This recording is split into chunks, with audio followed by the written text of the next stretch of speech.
is actually going on should be clearly understood. Right from the inception of Bola Ahmed Tinubu's administration, he was thoroughly advised to avoid Trump. You know, and not because of who Trump is or what Trump is going to do. It is because of what they did during Trump's first term, second term presidency, where they donated and reportedly gave money, funded Joe Biden's campaign against Trump to the tune of $500 million US. Wow, that's a lot of... Yes, you know, so that reservation is still there. Another factor too is the Biafra factor. That's very clearly, you know, because the chief of staff to Donald Trump, Susie Williams, is going to spearhead the African summit under President Trump.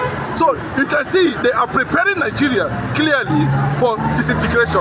They have refused to recognize Nigeria ab initio from the inception of Trump's administration. He was not invited in Trump's inauguration.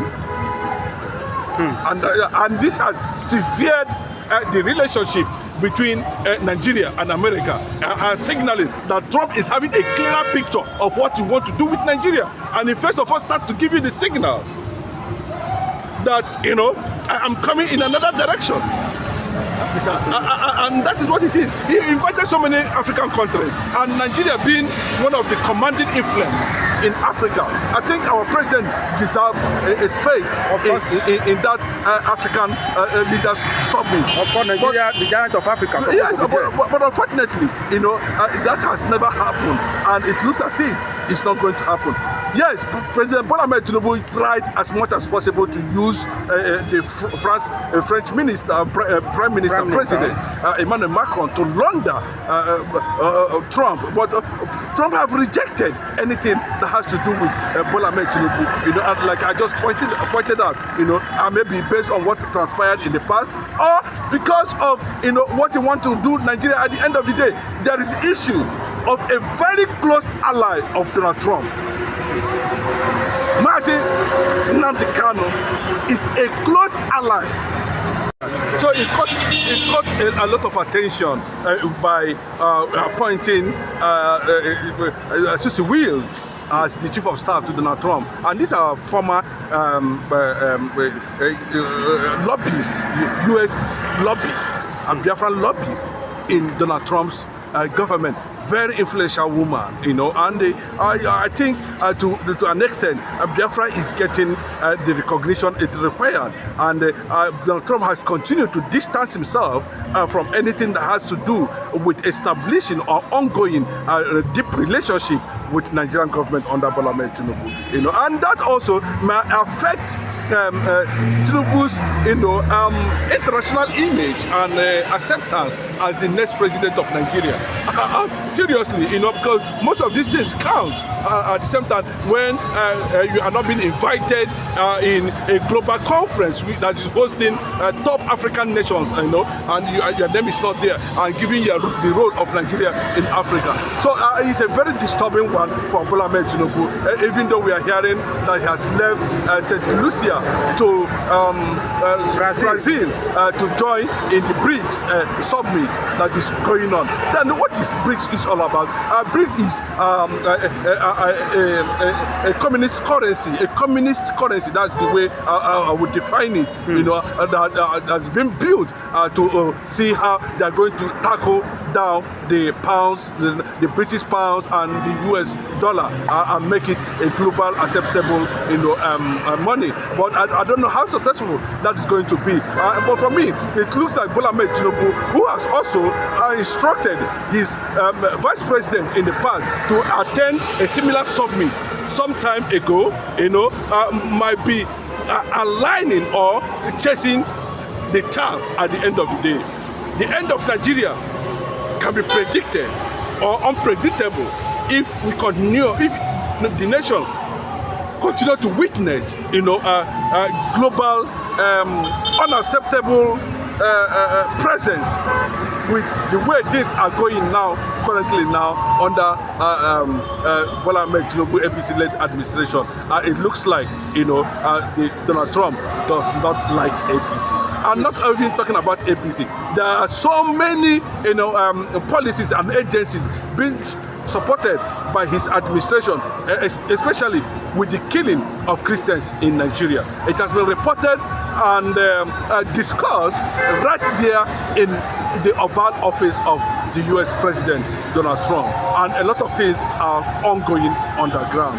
And especially the issue of Mazin Nnamdi Kanu, from what we are seeing signs and from some quarters that the freedom of Mazin Nnamdi Kanu we are about to experience, the release that we're about to experience is as a sort of pressure from Donald Trump, U.S. government, and that is the signal we are seeing right there over and over again, that any moment from now, Mazin Nnamdi Kanu will be a free man. Let's look at it in this way. Russia is after Africa. America is also after Africa. Which one of them do you think Biafra's, agitators should romance most, so that they'll be able to, get this, what they are looking for? Or do you think they can use both sides?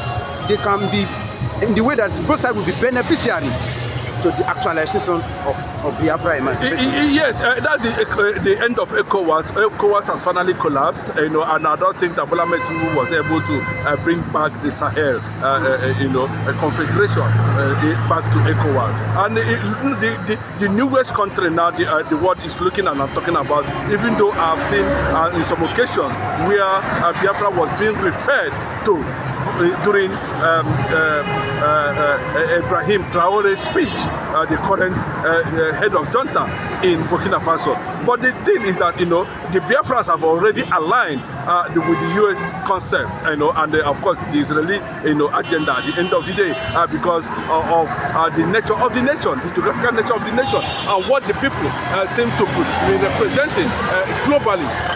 That is what it is. We have already aligned with America. We have already aligned with Israel. You can see it clearly, the way and manner Mazin Nnamdi Kanu did his things, pursued his dream to an extent. He was invited by Donald Trump, by the GOP members, about 2 years ago, and he participated in one of the rallies where Donald Trump was just very few meters away from where Mazin Nnamdi Kanu and some GOP members were sitting in that rally. And secondly, we are seeing a very clear, laudable recognition, diplomatically, of the United States government of Biafra, giving the embassy that was the Biafran embassy that was opened in Washington, and secondly, the command headquarters of IPOB was also launched in Germany, and so many other gradual movement of high-level diplomacy where a lot of things will be discussed. The essence of having high commissions and embassies is to enable treaties, engagements at the toughest global level, and international agreement reached in a very closed door, as we could not pursue the reality of Biafra. So Russia, I can tell you very clearly the situation of Russia, the Russian factor in Biafra. The Russian factor in Biafra is very clear. It has been made very clear. We are going to be an ally of Russia, and there's no two ways about that. We are not going to be only allied to the Russia. We will establish treaties and, of course, sign some level of business interest, high-tech interest, defense treaties, and so many other things. How do you think you will be able to match this country together? Because it's like both of them, they are now rival in Africa. Each one of them are looking for ally. How do you think Biafra will be able to manage that? Of course, the fact is very clear. China, Russia are struggling to take over Africa. Yeah, and that is the fact. And you can see the latest movement now by Donald Trump to seek allies in Africa.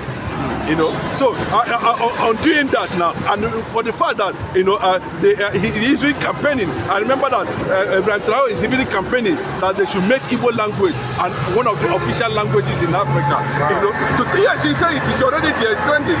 So that statement alone tells you the global presence of the Igbo people all over the world and the recognition, you know, of their contribution to their respective, hosts around the world.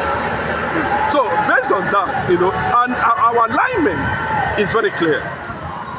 And if Donald Trump is going about trying to create new alignment and make sure that, you know, they do not succumb to the Russian communist agenda, yes, socialism or welfareism, you know, because the kind of capitalism we are seeing, which is going to attract a lot of things for Biafra, is why we are thinking towards that direction of aligning with America at the end of the day, because it seems that their understanding and their international policy and culture align with the beliefs of Biafran people.